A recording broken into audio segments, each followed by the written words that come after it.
부활 후 여섯 번째 주일입니다.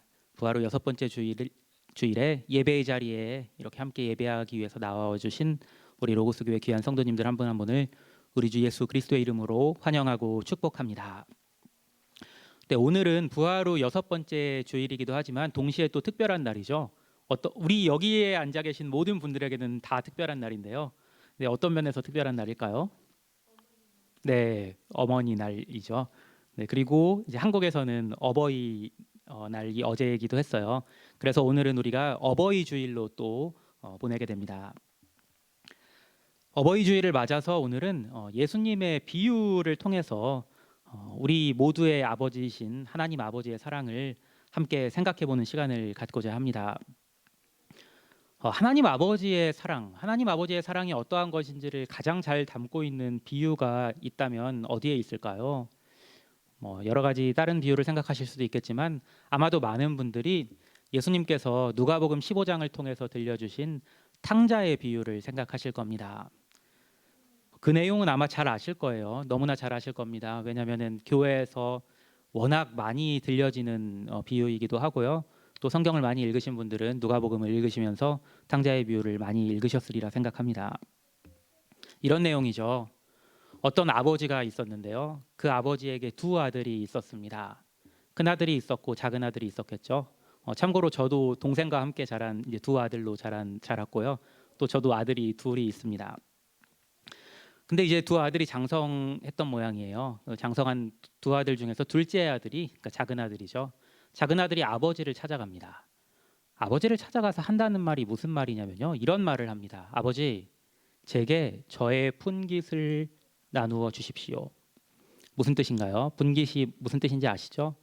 아버지 유산, 제가 받을 아버지 유산을 저한테 달라는 겁니다. 이 말이 사실은 조금 이상하게 들려야 돼요. 왜냐하면 아버지께서 아직 정정하시잖아요. 건강하신데 보통 유산은 이제 아버지 돌아가시면 이제 자녀들에게 상속이 되잖아요. 근데 먼저 아버지께 유산을 달라고 하는 거예요. 그렇게 얘기를 하니까 또 아버지는 어떻게 하셨냐면은 그 아버지는 그 아들에게 작은 아들에게 작은 아들의 분깃을 나누어 줍니다. 그 작은 아들이 그 분깃을 받아서 어떻게 하냐면 이제 멀리 떠나요. 이제 먼 나라로 이제 여행을 가는 거예요. 돈이 많으니까 이제 할 수 있는 것들이 많을 거잖아요. 근데 그렇게 그 자기 분깃을 받은 작은 아들이 돈을 이렇게 막 뭐 계획적으로 쓰고 그랬던 게 아니라요. 먼 나라로 가가지고 완전히 탕진해 버립니다. 어떤 생활을 통해서 탕진하냐면 허랑방탕한 생활을 통해서 탕진해 버려요.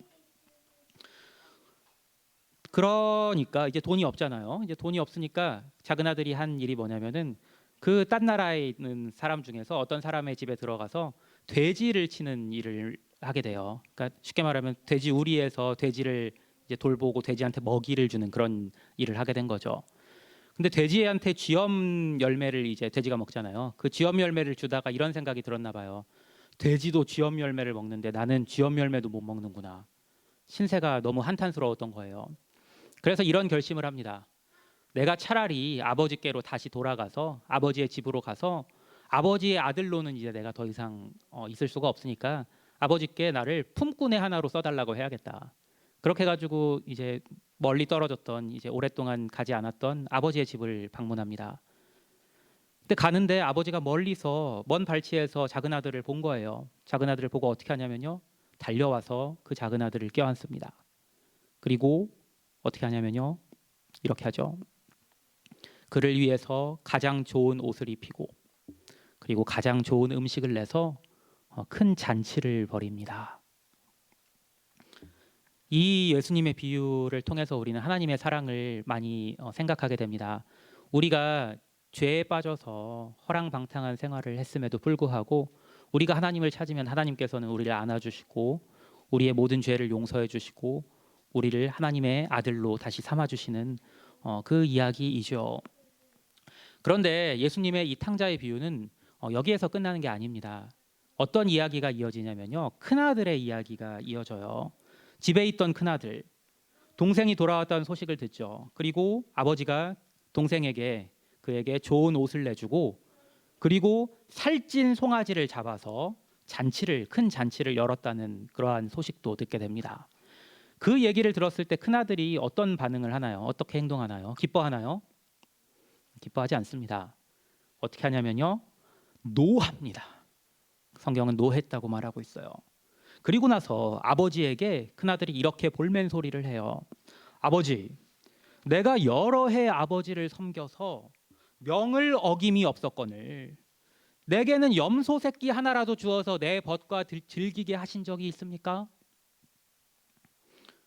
그런데 아버지의 살림을 창녀들과 함께 삼켜버린 이 아들이 돌아오매 이를 위하여 살찐 송아지를 잡으셨나이다. 그때 아버지가 어떻게 대답하죠? 이제 누가복음 15장 탕자의 비유의 마지막 구절이기도 합니다. 이렇게 말하죠. 예, 너는 항상 나와 함께 있으니 내 것이 다 내 것이로 돼. 내 동생은 죽었다가 살아났으며 내가 잃었다가 다시 찾았으니 우리가 함께 즐거워하고 기뻐하는 것이 마땅하다. 이것이 탕자의 비유 마지막 아버지의 말입니다. 여러분은 이 탕자의 비유를 아마도 여러 번 들으셨을 거고 또한 누가복음 말씀을 읽으실 때마다 여러 번 묵상하셨을 텐데요. 이 탕자의 비유를 교회에서 들으면서 혹은 집에서 성경 말씀을 묵상하면서 접하시면서 무슨 생각을 하셨습니까? 이 비유는 물론 여러 관점에서 생각할 수 있는 비유입니다. 그러나 오늘은 오늘의 성서일과 본문인 요한일서 5장의 말씀을 통해서 이 탕자의 비유, 이 비유를 함께 들여다보았으면 좋겠습니다. 오늘 본문 요한일서 5장 1절은 이렇게 말씀합니다. 예수께서 그리스도이심을 믿는 자마다 하나님께로부터 난 자니 또한 낳으신 이를 사랑하는 자마다 그에게서 난 자를 사랑하느니라.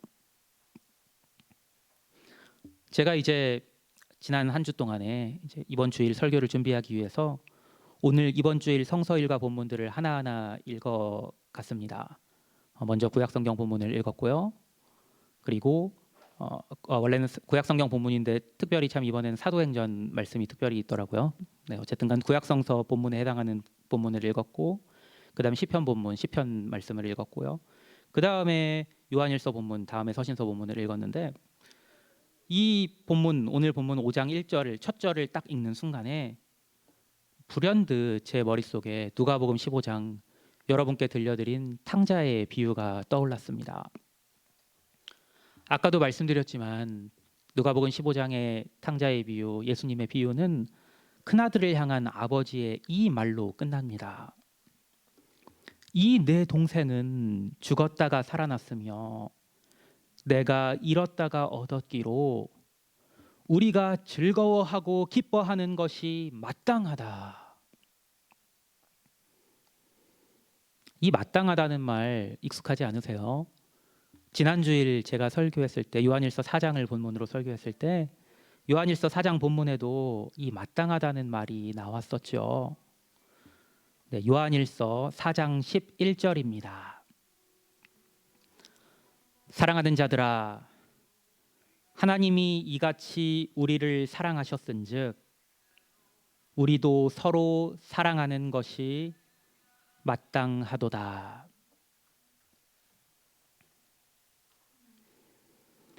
요한일서 5장 1절의 말씀을 제가 이제 탕자의 비유를 떠올리면서 가만히 묵상해 보았습니다. 그렇게 묵상하는데 지난주일 설교로 제가 들려드린 요한일서 4장 11절이 말씀하고 있는 마땅하다는 말과 누가복음 15장 탕자의 비유에서 아버지가 큰아들에게 마지막으로 한 말, 그 말 속에 마땅하다는 말이 두 개가 똑같은 의미더라고요. 얼핏 생각하면 아버지가 큰아들에게 동생이 돌아온 것을 즐거워하고 기뻐하는 것이 마땅하다고 한 말은 형과 동생의 관계를 생각할 때 그것이 마땅하다고 말하는 것처럼 생각되기가 쉽습니다. 그러나 가만히 생각해 보면요. 사실 형이 동생의 귀환을 즐거워하고 기뻐하는 것이 마땅한 이유는요. 형과 동생의 관계에 있지 않습니다. 오히려 형이 동생의 귀환을 기뻐하는 것이 마땅한 이유는 아버지와 작은 아들의 관계 때문입니다. 다시 한번 요한일서 5장 1절 말씀을 읽어드리겠습니다.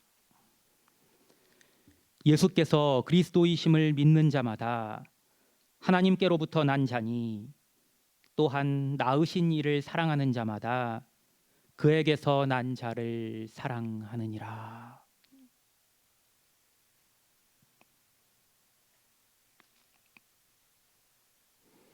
이 말씀은요, 이런 뜻입니다. 하나님을 사랑하는 자마다 하나님의 다른 자녀들, 다시 말해서 믿는 나의 형제들을 사랑할 수밖에 없다는 뜻입니다. 탕자의 비유에서 형이 동생이 돌아온 것을 기뻐할 수밖에 없는 이유는 형의 동생에 대한 마음에 있지 않습니다. 그럴 수 없죠. 아버지의 재산을 다 탕진하고 돌아온 동생이 어떻게 예뻐 보일 수 있겠습니까? 어떻게 그 동생 보고 기뻐하고 즐거워할 수 있겠어요? 그러나 형이 자신의 아버지를 진정으로 사랑했다면 돌아온 작은 아들을 보고 기뻐하는 아버지를 보고 동생을 기쁘게 맞았을 겁니다. 돌아온 동생으로 인해서가 아니라 돌아온 작은 아들로 인해서 기뻐하는 아버지로 인해서 말입니다. 이것이 요한일서 5장 1절이 말씀하는 형제 사랑의 진정한 이유입니다. 2절과 3절은 이렇게 이어집니다. 우리가 하나님을 사랑하고 그의 계명들을 지킬 때에 이로써 우리가 하나님의 자녀를 사랑하는 줄을 아느니라. 하나님을 사랑하는 것은 이것이니 우리가 그의 계명들을 지키는 것이라. 그의 계명들은 무거운 것이 아니로다. 요한일서가 말씀하고 있는 하나님의 계명이 무엇입니까? 형제를 사랑하는 것입니다. 그러면 방금 제가 읽어드린 말씀대로 진짜로 형제를 사랑하라는 계명이 무거운 것이 아닙니까? 형제를 사랑하는 건요, 여러분 모두가 마음으로 알고 계시는 것처럼 쉬운 일이 아니라 어려운 일입니다. 힘든 일이에요. 그럼에도 오늘 말씀이 그것이 무거운 것이 아니라고 말하는 이유가 무엇일까요? 이것입니다. 하나님을 사랑하면 하나님의 사랑하는 자녀인 다른 형제들을 사랑하게 되기 때문입니다. 큰아들이 돌아온 동생을 보면 사랑할 수 있겠어요? 아니, 꼽겠죠. 아니, 좀 더 솔직하게 말하면 다시 내어 쫓고 싶을 겁니다. 그러나 큰아들이 진정으로 아버지를 사랑했다면 그런 동생도 기쁘게 맞았을 것입니다. 왜요? 아버지가 기뻐하니까요. 더 이상 형에게 동생을 사랑하는 것이 무거운 것이 아니게 되는 것입니다. 제가 전에 이런 말씀을 여러분께 드린 적이 있습니다. 제가 기도할 때 여러분을 사랑하는 마음이 생긴다고요. 정말입니다. 그런데 조금 더 엄밀히 말씀을 드리면요, 그 사랑이, 여러분을 향한 그 사랑이 제가 여러분을 생각할 때 제 마음에서 나오는 것은 아닙니다. 언제 제 마음 안에서 여러분을 사랑하는 마음이 나오냐면요. 제가 하나님을 생각할 때 그 마음이 나옵니다.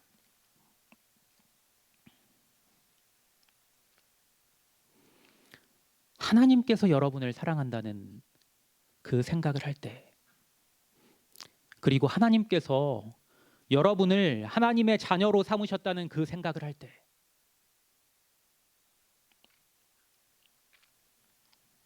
그때 비로소 제 마음속에요, 여러분을 향한 사랑의 마음이 나옵니다.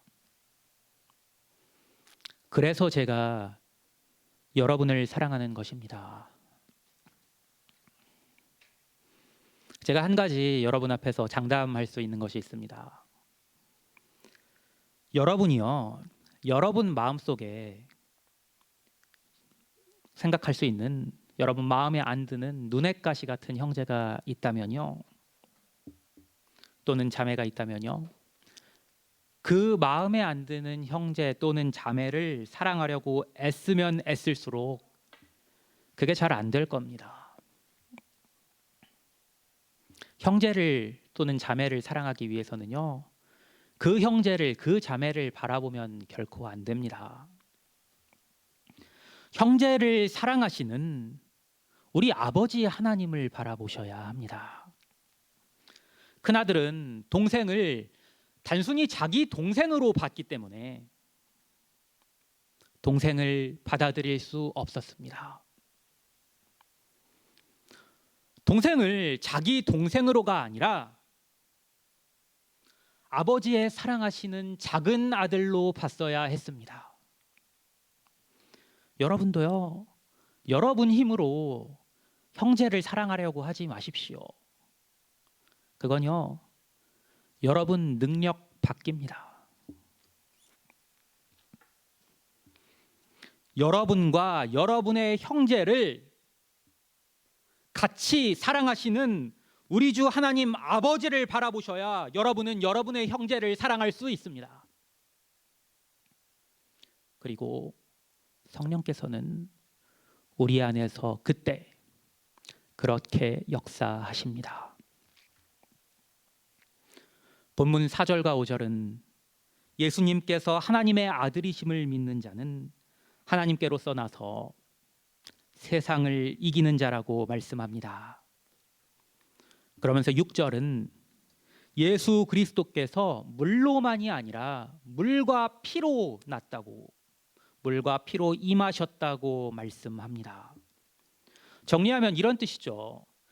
예수께서 하나님의 아들로서 물과 피로 임하신 것을 믿어야 비로소 우리가 세상을 이길 수 있다는 말입니다.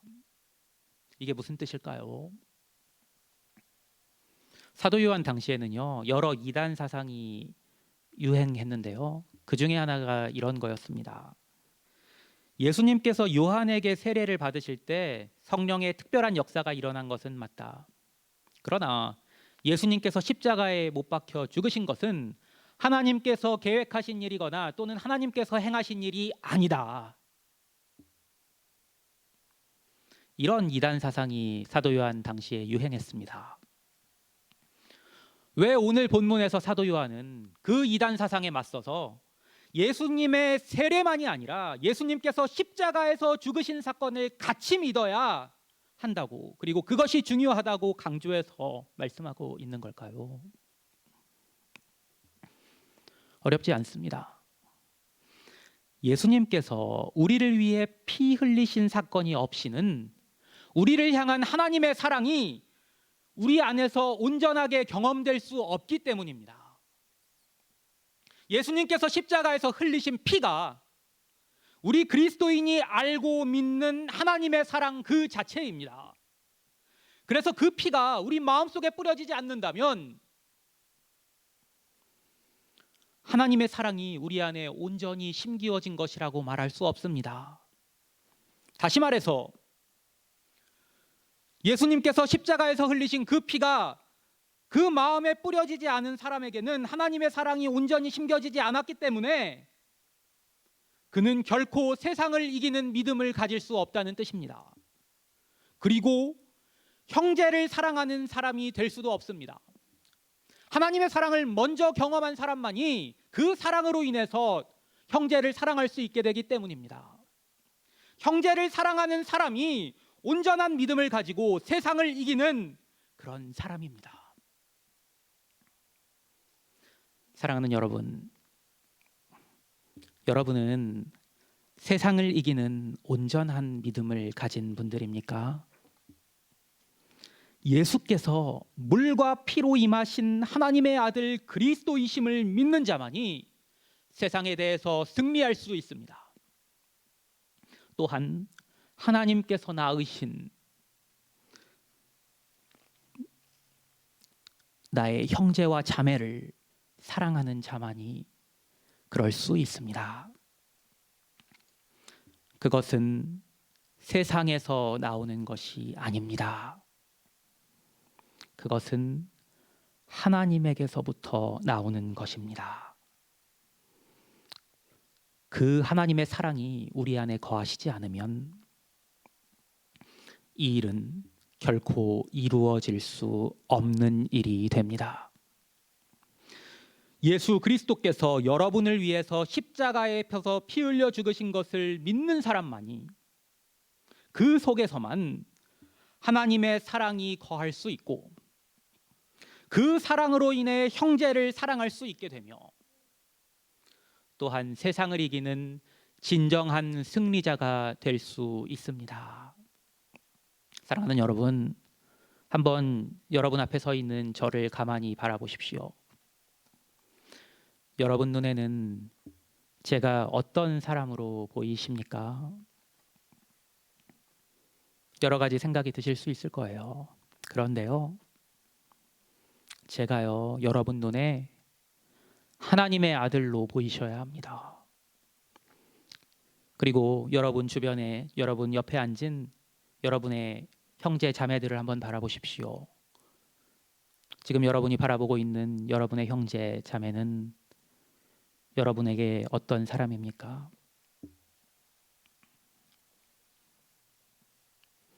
이들이 어떤 사람으로 보이십니까? 하나님의 아들, 하나님의 딸로 보이십니까? 그것이 형제 사랑의 시작입니다. 탕자의 비유에서 큰아들을 향한 아버지의 마지막 말에 다시 한번 마음을 열고 귀를 기울이시기 바랍니다. 이미 들려드린 누가복음 15장 31절과 32절의 말씀을 제가 천천히 여러분을 위해서 읽어드리겠습니다. 아버지가 이르되 예, 너는 항상 나와 함께 있으니 내 것이 다 내 것이로되 이 내 동생은 죽었다가 살아났으며 내가 잃었다가 얻었기로 우리가 즐거워하고 기뻐하는 것이 마땅하다 하니라. 어버이 주일을 맞아서 우리 아버지 하나님의 마음을 헤아려 보시기를 원합니다. 그리고 마땅히 행할 바를 행하시기 바랍니다. 하나님은 사랑이십니다.